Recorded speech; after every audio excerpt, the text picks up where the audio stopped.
Bonjour Véronique de Lumière et Conscience Ascension Pro. Eh bien, je suis ravie de vous retrouver dans cette nouvelle vidéo. Aujourd'hui, je vais vous parler de prendre sa place, se positionner. Moi, je préfère ces termes-là.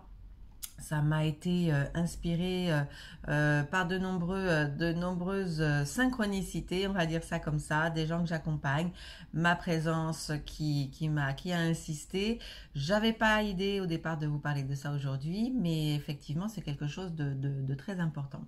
Alors prendre sa place, c'est quoi en fait? Déjà pour commencer, on va pas parler de place physique, on va pas parler de place sociale, on va pas parler de place émotionnelle, on va parler de place énergétique, bien entendu. Alors, euh, mais évidemment, cette place énergétique va avoir des répercussions dans tous les domaines de notre vie et bien évidemment sur les domaines que je viens de citer à l'instant. Alors, prendre sa place, pourquoi ça peut poser problème en fait? On utilise souvent ce terme-là, cette terminologie-là, comme si on pouvait ne pas la prendre en fait. C'est vrai à la fois et ce n'est pas vrai. On est toujours là en fait, on prend toujours une place. Mais est-ce que plutôt on va l'occuper? C'est plutôt ça. C'est-à-dire que est-ce que je vais occuper entièrement l'espace qui m'est dédié? Est-ce que je vais rayonner, emplir de mon rayonnement l'espace qui m'est dédié? Est-ce que je vais accueillir la vie qui m'a été donnée? Est-ce que je vais accepter cette vie qui m'a été donnée? Est-ce que je vais euh, emplir ma vie, la vie qui m'a été donnée? C'est plutôt, vous voyez, c'est plutôt par là qu'il faut commencer à voir et à comprendre comment ça fonctionne. Donc, vous savez, si vous voyez mes vidéos, puis certainement avec plein d'autres moyens d'information autres que moi, vous avez bien compris que c'est notre rayonnement, c'est ce qu'on va émaner qui va créer notre vie en fait. Hein. On est co-créateur. Alors, on entend de façon très ampoulée ce terme-là, la co-création, un peu dans tous les sens. Euh, c'est quoi en fait la co-création? C'est une partie effectivement qui est décidée avant notre arrivée ici, donc une sorte, quelque chose qu'on pourrait appeler de l'ordre du plan divin qui est prévu pour soi. Et puis après, ce qu'on va en faire et comment on va le mettre en œuvre en fait, ce plan divin. Donc, on va avoir en nous maintes et maintes expériences qu'on aura cumulées. On va avoir des mémoires, on va avoir des réactivations de blessures, on va avoir tout un tas de choses et bien évidemment des choses très joyeuses également. Et tout ça va former une énergie, va composer, va être les composantes de l'énergie que l'on va émaner. Donc on va émaner une certaine forme d'énergie et qui va produire des effets à l'extérieur. Ces effets à l'extérieur, ça va être ce que l'on va se créer comme situation de vie, c'est-à-dire les personnes que l'on va rencontrer ou les réactions des personnes que l'on va rencontrer, les situations matérielles, les situations professionnelles, les situations amoureuses dans le couple, etc. Alors, euh, le, vous m'avez souvent entendu dire aussi, et je ne cesserai de le répéter, que l'autre en face n'est que le reflet, ou du moins la réaction de l'autre, les mots de l'autre, la proposition de l'autre en face n'est jamais que le reflet de ce que l'on a émané et ce que l'on doit voir, de ce que l'on doit prendre conscience, ce que l'on doit travailler, nettoyer, transmuter, etc. Donc, si on est comment dire, dans cette optique-là de la co-création, tout ce que l'on va émaner va avoir un impact à l'extérieur et créer notre vie, tout simplement, les situations de notre vie. et comment on va reprendre, comment on va accueillir ce retour de ces situations-là, comment on va les accueillir pour faire le travail de nettoyage, de transmutation, etc., qui nous est proposé à l'occasion de ces retours par rapport à ce que l'on a créé. Ça, c'est le postulat de base. Maintenant, pour en revenir à notre thématique, ça sous-entend quoi? Ça veut dire que, on va prendre un exemple.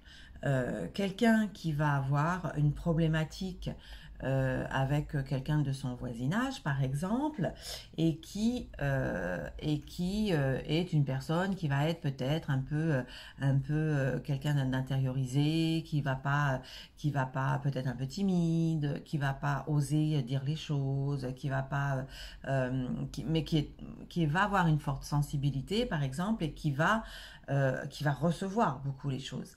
Donc, avec un problème de voisinage, qu'est-ce qui se passe? Vous avez l'autre en face qui va recevoir ce que vous émanez, donc cette timidité, cet empêchement à dire les choses, cette incapacité à mettre les pieds dans le plat, etc. Et qui va peut-être essayer du coup toujours d'arrondir les angles, de trouver des solutions, etc. Ce qui est tout à son honneur, hein, bien évidemment. Mais le problème, c'est qu'on est dans la vie face à d'autres personnes. Donc la personne va accueillir ça, enfin va recevoir ça dans l'énergie que la personne A va émaner.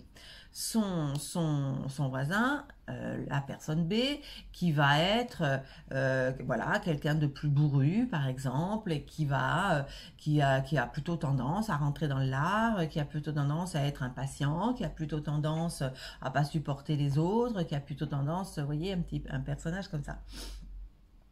Si jamais il y a une problématique qui se pose entre les deux, c'est-à-dire que la personne A va tellement émaner le fait que elle ne dira rien, ne dira rien, ne dira rien, qu'elle évite le conflit, que ci, que ça, bien évidemment, la vie va l'amener à se positionner justement autrement. C'est-à-dire que pour pouvoir créer une vie qui va être pleine, qui va être entière, qui va être empli d'un rayonnement assumé, il va falloir entrer en relation avec l'autre, et forcément la relation avec l'autre va nécessiter qu'on se positionne, sans quoi on devient quelqu'un par exemple qui va être soumis, ou qui va être vu comme quelqu'un de faible, etc., etc. Donc si on reprend cet exemple, il y a une problématique de peu importe de quoi, la personne la personne B qui va être voilà, qui va être plutôt bourrue, etc., va mettre les pieds dans le plat, va peut-être se mettre à crier, va peut-être mettre voilà, physiquement se poser comme ça, comme celui qui est le plus fort, et puis la personne B, je ne sais pas si je me suis trompée, et la personne A qui, elle, évite le conflit, etc., qu'est-ce qu'elle va faire? Elle va reculer. Ce sont les mécanismes de domination, hein, tout simplement. Hein. Les mécanismes de domination physiques, ce qu'on appelle la loi du plus fort, la loi de la jungle, etc., mais qui sont exactement les mêmes dans l'invisible, qui sont les mécanismes de domination énergétique, c'est-à-dire que l'autre va prendre celui qui est le personnage B va prendre toute l'énergie du personnage A, et le personnage A va rester sec, il n'aura plus rien du tout en fait. Donc le personnage B va se nourrir sans arrêt de l'énergie du personnage A, et le personnage A va être de plus en plus enclin à reculer, et puis à se faire de plus en plus invisible, et à essayer de toujours arrondir les angles, de faire tout ce que voudra le personnage B pour éviter le conflit, ou pour lui faire plaisir. Alors ça peut être, voilà, vous voyez la situation, ça peut être, vous pouvez transposer ça au niveau familial, des relations avec des parents, ou avec des frères et sœurs, ou avec des collègues, ou avec des enfants, ou avec voilà, des amis, enfin peu importe. Et le personnage qui va être le plus enclin à reculer, à pas prendre sa place justement et à pas oser dire parce que, alors pour plein de raisons, hein, c'est-à-dire la peur de l'autre, hein, déjà la peur toute simple, la peur du conflit, la peur de pas être aimé, la peur de pas savoir quoi dire, la peur de paraître pour quelqu'un qui tatati tatata, enfin vous voyez, c'est des peurs hein, de toute façon qui sont générées à ce moment-là. Donc le personnage A va faire un mouvement de recul, certainement physique, mais aussi énergétique, c'est-à-dire qu'il va rentrer, ce qu'on appelle, il va rentrer dans sa coquille, tout simplement, avec le peu d'énergie qui reste, et le personnage B aura grossi, entre guillemets, de cette énergie qu'il aura récupérée, et puis satisfait d'avoir été, voilà, d'avoir été imposant, d'avoir imposé sa volonté, d'avoir imposé ses idées ou autre chose. Et ça, on retrouve ça, mais sans arrêt, partout, dans des tonnes et des tonnes de situations au quotidien. Qu'est-ce qui se passe? Le personnage A ne sait pas positionner, en fait. Donc peut-être que cette personnage va après ruminer, certainement d'ailleurs, se dire oui mais j'aurais dû dire ça, oui mais j'aurais dû dire ça, mais j'aurais dû répondre aussi, j'aurais dû agir comme ça, la prochaine fois peut-être que je ferai, etc., etc. Mais en fait la prochaine fois se passe et il se passe toujours la même chose. C'est-à-dire qu'à partir du moment où il y a la peur qui empêche, qui bloque le passage, le personnage A va sans arrêt reculer, va sans arrêt se faire vampiriser son énergie et l'autre va pouvoir sans arrêt utiliser cette énergie pour augmenter la situation.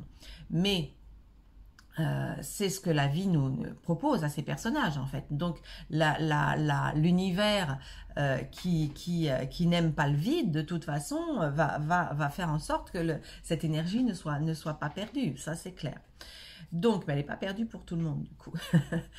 Le personnage A, si il a traité ses peurs, s'il a transmuté tout ça, s'il a été voir ce qui se passait au fond, ce qui l'empêchait, ce qui le bloquait, ce qui lui pesait, et puis d'aller voir ses mémoires aussi certainement, ses mémoires personnelles, ses mémoires transgénérationnelles, ses mémoires anciennes, etc., va pouvoir à ce moment-là se positionner autrement. C'est-à-dire que peut-être qu'il va essayer une réponse différente, voir quelle va être la réaction de l'autre. Peut-être qu'il va poser un acte qui va poser un problème à l'autre et qui va faire reculer l'autre. En tout cas, de toute façon, à partir du moment où on commence à se positionner clairement, l'autre en face voit bien que l'énergie est là, que en fait, il n'y a pas moyen de la récupérer, cette énergie qui est là, celle qui est posée sur la table, en fait, celle qui est posée clairement sur la table, sans peur, en fait.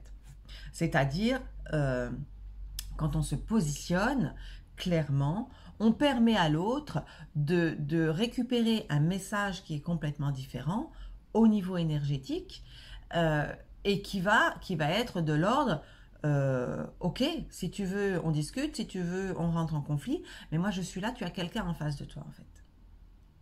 Je ne suis pas recroquevillée dans ma coquille, je suis pas là, je suis là. Ça ne veut pas dire qu'on va rentrer dans le conflit, ça ne veut pas dire qu'on va s'insulter ou je ne sais quoi, ou dire des choses méchantes ou je ne sais quoi. C'est pas comme ça que ça se règle.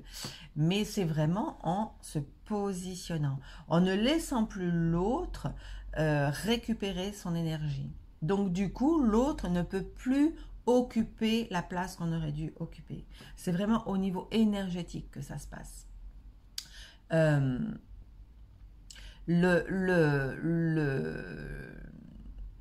Le conflit, dans ces cas-là, peut être une porte de sortie. Et il ne faut pas imaginer que le conflit est toujours quelque chose de mauvais.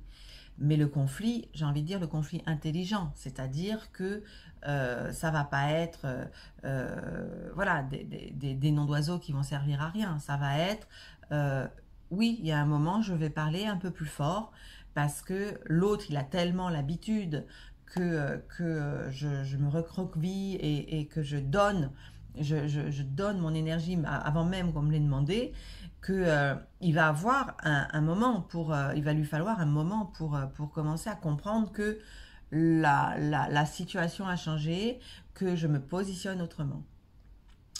Apprendre à se positionner, c'est vraiment le terme, c'est vraiment un apprentissage. Alors, vous allez me dire, il y a des gens qui font ça naturellement depuis toujours. Oui, c'est vrai, mais c'est pas donné à tout le monde. C'est vraiment un apprentissage, c'est-à-dire qu'on va essayer.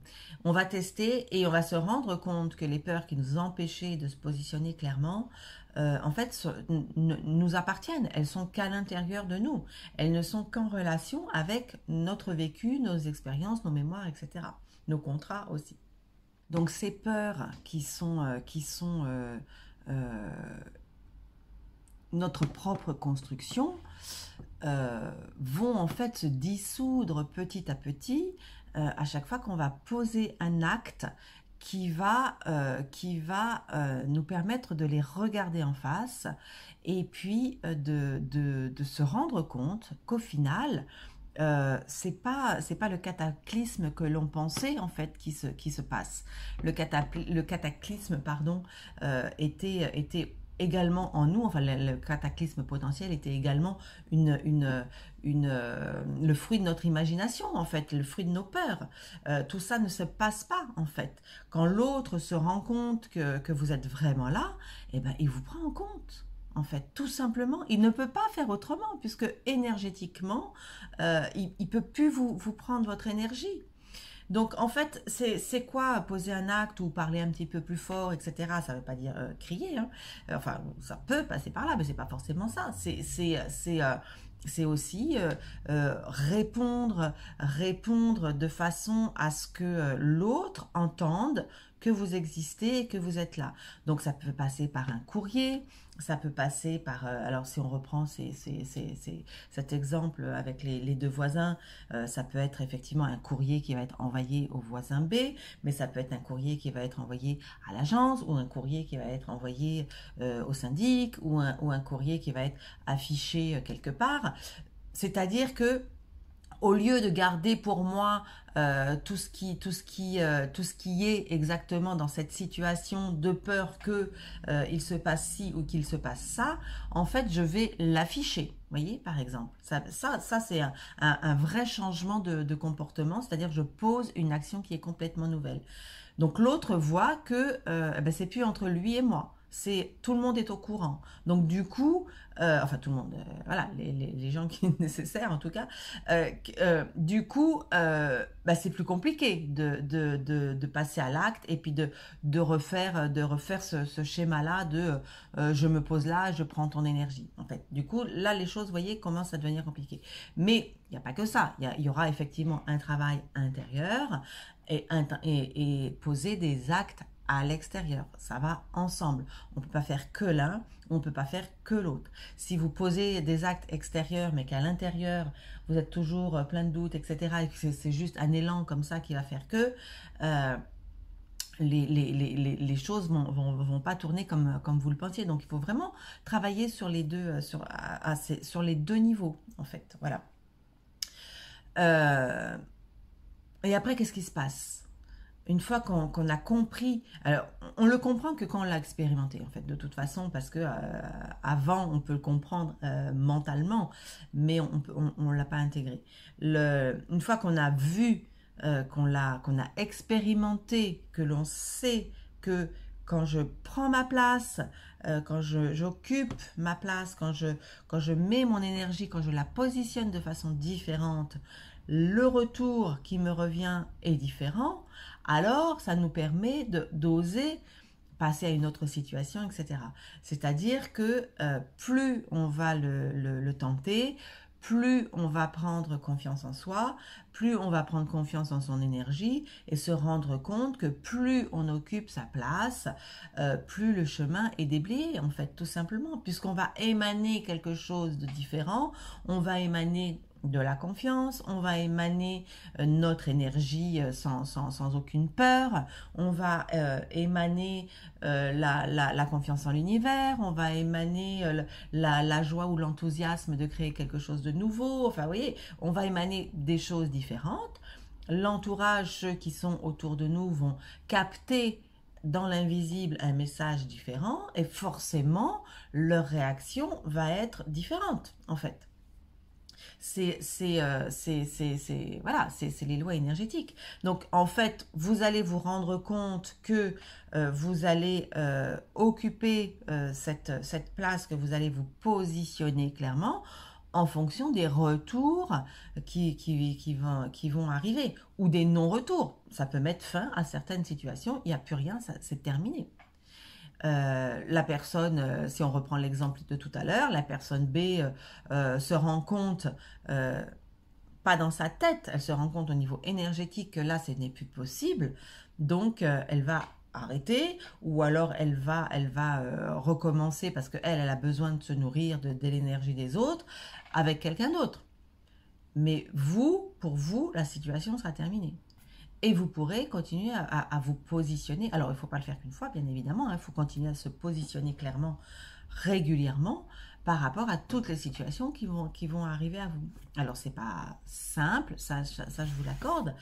Ça demande comment dire, ça demande un peu de courage, effectivement, parce qu'il y a des situations qui sont plus compliquées. Là, c'était bon, un voisin un petit peu bourru, mais ça peut être un employeur qui va avoir un peu la main mise sur vous et à qui ça va être difficile de dire les choses parce qu'elle a toujours la peur, hein. La peur d'être mal aimée, la peur d'être licenciée, la peur d'être mise au placard, la peur de subir le courroux ou des représailles, etc., etc. Donc ça, il faut s'appuyer dans des situations compliquées de cette nature-là. Alors, il faut s'appuyer sur le droit, en fait, tout simplement, sur des textes de loi qui protègent les salariés, etc. Et puis, commencer à faire des écrits qui vont utiliser ça. Donc là, on va monter le ton, mais voyez bien que ce n'est pas en criant.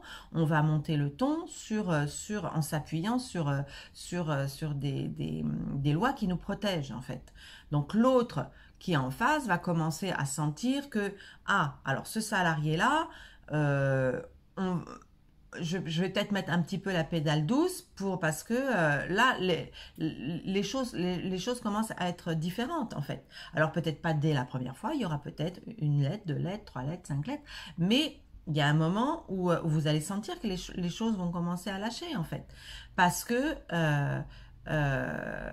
énergétiquement, vous allez prendre de l'ampleur et ça sera posé par cette ampleur-là, va être ressenti par l'autre au niveau énergétique, mais va être ressenti également parce que vous aurez posé quelque chose sur la table, en fait.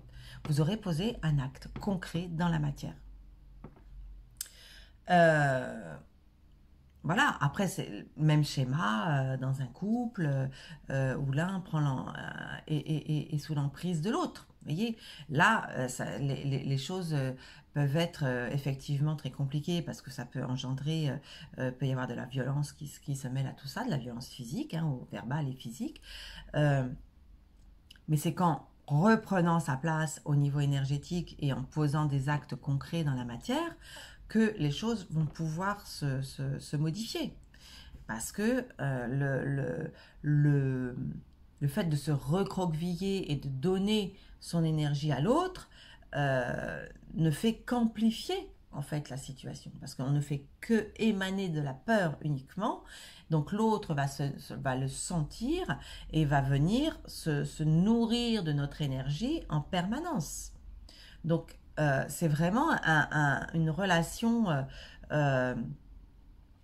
c'est pas tout à l'heure, je vous parlais de la loi du plus fort. Alors oui, mais c'est pas rentrer dans ça, c'est se positionner autrement pour que les choses changent.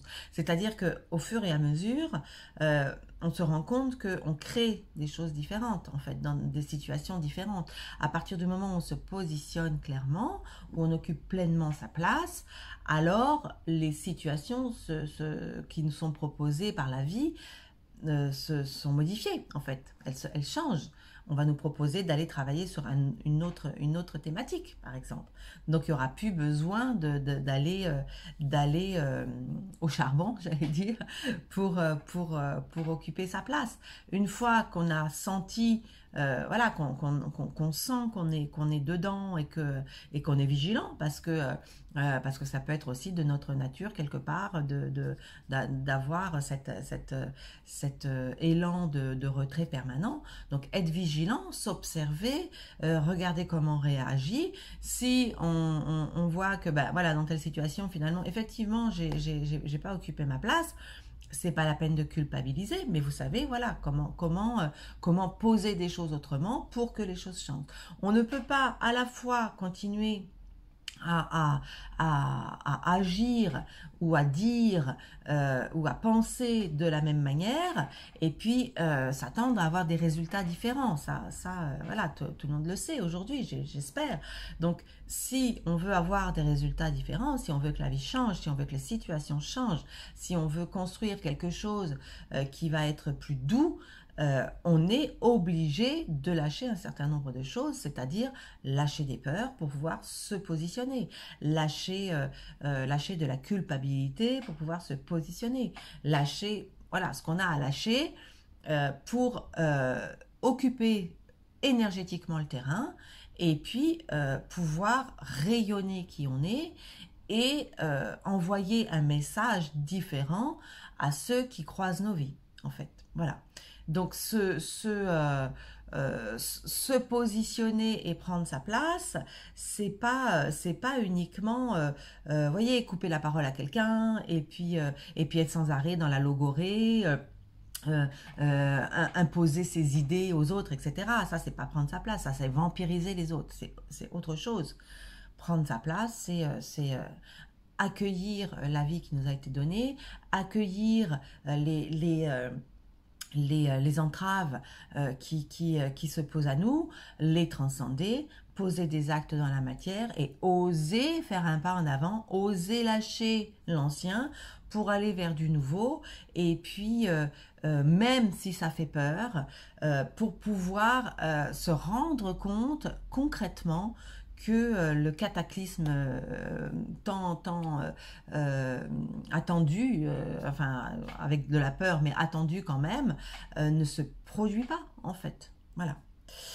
Voilà les amis, eh bien écoutez, j'espère que ce petit moment partagé va résonner pour certains d'entre vous, que ça va pouvoir vous éclairer sur certaines des situations que vous vivez. N'hésitez pas à me contacter si vous avez besoin par mail, par commentaire ou voilà. Et puis je vous dis à très bientôt. Au revoir. Merci de votre présence et de votre écoute.